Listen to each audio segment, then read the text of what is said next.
wore my lucky Mays jersey. I love the Mays for this rivalry game for the Little Brown Jug, and it didn't disappoint. I'm sitting here also with a 12-1 record so far in my picks against the spread. Notre Dame is going to ruin that. It'll be 12-2 after that with USC coming up tonight. What a great day for me. What a great day for the University of Michigan football team who won 52-10 on the road at Minnesota. I thought last week's performance was good. They stepped it up again a notch this week. They just keep getting better, improving every week. I love it. Michigan gave up 10 points, the most all season. Okay. But the defense scored 14 points. So they outscored what they gave up. So it's a wash. It's okay. Minnesota also was 2 of 13 on third down. And they had 6 3-and-outs. So defensively, Michigan is probably the best team in the nation. The defense allowed only 163 total yards, including 52 passing yards on only 5 completions all game for Minnesota. Offensively, Michigan rolled up 432 yards with 191 on the ground.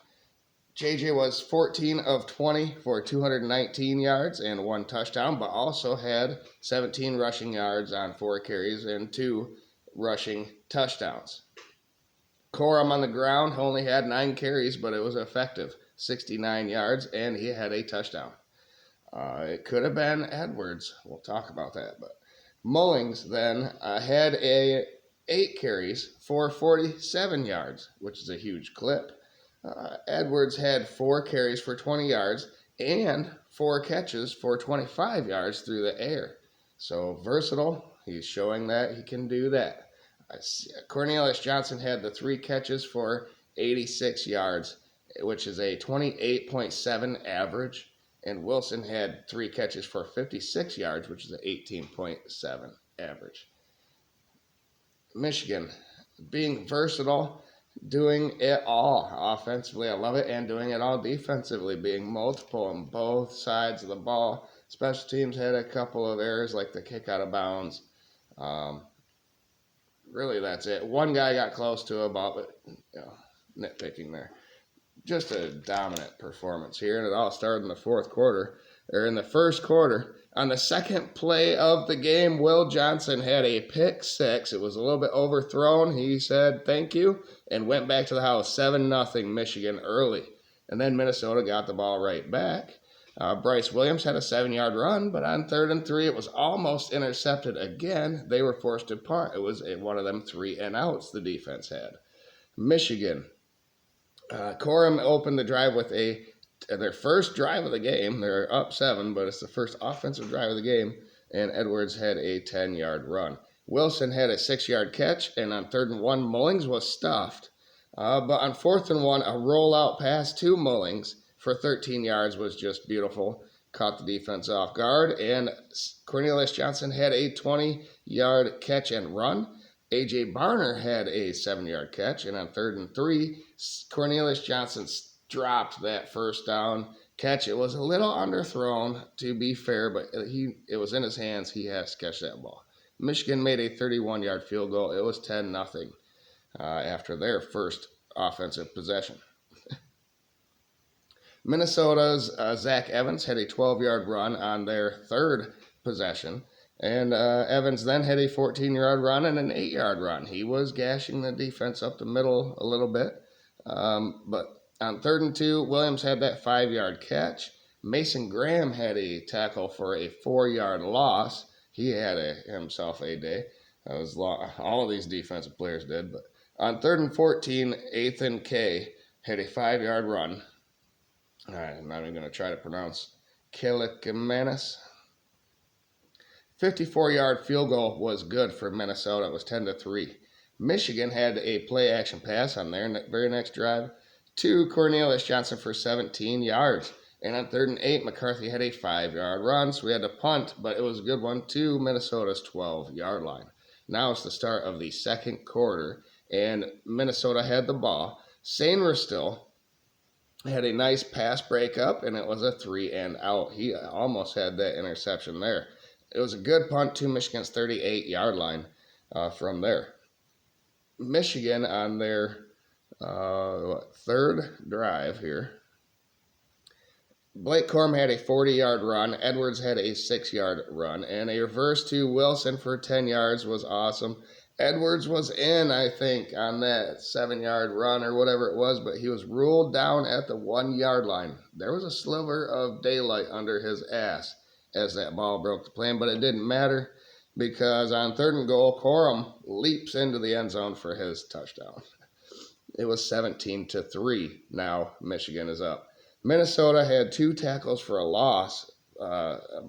Minnesota was tackled for a loss twice by Michigan, and on 3rd and 12, it was a sack by Josiah Stewart, so it was a 3-and-out. They went backwards 3 straight plays. Thank you very much. And Michigan had the ball. Edwards had a catch out of the backfield for a 16-yard gain, and Cornelius Johnson then a bomb from JJ. It was all in the air. 49-yard catch for Cornelius Johnson. McCarthy then had a 5-yard touchdown run. 24-3 Michigan. Then with 5:50 left, Minnesota had a very confusing but very effective drive to milk all the clock and score a touchdown with 6 seconds left in the half. Evans had a 13-yard catch, and on 3rd and 3, Williams had a 2-yard run. So then on 4th and 1, Williams had that 5-yard run. And then on 3rd and 3, again, they had a 1-yard run. And on 4th and 2, they had a 5-yard run. So they kept just sustaining this drive. And the announcers and everyone were like, why aren't you calling timeouts? Why aren't you calling timeouts? You got to be able to score. Well, Daniel Jackson had a 35-yard touchdown catch with 16 seconds left. It was a beautifully thrown ball, perfect, and the defender had nothing. It was Sainristil, I believe, there's nothing he could do. Great play for Minnesota. Probably the only great play they had all game. It was 24-10 at halftime there after that. Michigan opened the third quarter with a 3-and-out. They went to Fred Moore deep, and he needed to come back to the ball, fight towards the ball, and make the official call a pass interference there. Instead, he kept running and overran the ball. It was a very confusing play. He's a young guy. He'll get better. But and then a drop later on in that drive. It was a 3-and-out. And Minnesota started with the ball, and they went 3-and-out in the first possession of the second half for them. Braden McGregor had a batted ball at the line of scrimmage that aided that. Michigan on their second drive of the second half, 3rd and 7 was finally converted. They finally converted a 3rd and long, this time to Roman Wilson for 17 yards. And then Roman Wilson had a 34-yard catch. Corum had that 6-yard run. Loveland dropped a touchdown catch. Man, it would have been. But on 3rd and 4, Mullings then had a 9-yard run. And J.J. McCarthy had a 7-yard run for his second touchdown run of the game. It was 31-10 Michigan. That drive was 9 plays, 78 yards, 4 minutes and 6 seconds. So Michigan getting back in their rhythm and asserting their dominance. Minnesota had the ball, and they had their second offensive hold of the game. It was 3rd and 14, and it was a sack by Mason Graham, 3-and-out for Minnesota. Michigan's Edwards had a 7-yard catch on their next drive to start it off, and Samaj Morgan had 8 yards. Edwards had 2 carries for 9 yards. On 3rd and 1, Mullings had a 2-yard run. McCarthy was hit. Then on the next play, he was hit, but got it to Loveland for a 24-yard touchdown catch for him, and include the roughing the passer penalty that was enforced on the kickoff. Drove McCarthy into the ground. Do not like to see that. It was 38-10 Michigan. And then Minnesota on a 3rd and 7. Keon Sabb got in on the pick six party and scored the second one for Michigan. It was 45-10. Minnesota then continued to go 3-and-out on their next possession, and it was the fourth quarter. For Michigan, Tuttle came in at quarterback. Mullings had 4 and 9-yard runs and then a 23-yard run on the ground. Tuttle to Barner for 17 yards. And then there was a hold on Michigan, and I agree with it. The first penalty, basically, in the last 2 games. Michigan had none the last game at Nebraska, and they had that kick out of bounds in this game. But this was, what did the guy call it, an operational penalty, the first one in 2 games. But it didn't matter because on 3rd and 17, Tuttle had that awesome 18-yard scramble, almost scored there. But Leon Franklin for Michigan punched it in from the 2-yard line for a touchdown, and it was 52-10 Michigan. And Minnesota, Sean Tyler had 2 runs for a first down, but they had to punt. Michigan, Jaden Denegal was in now at quarterback.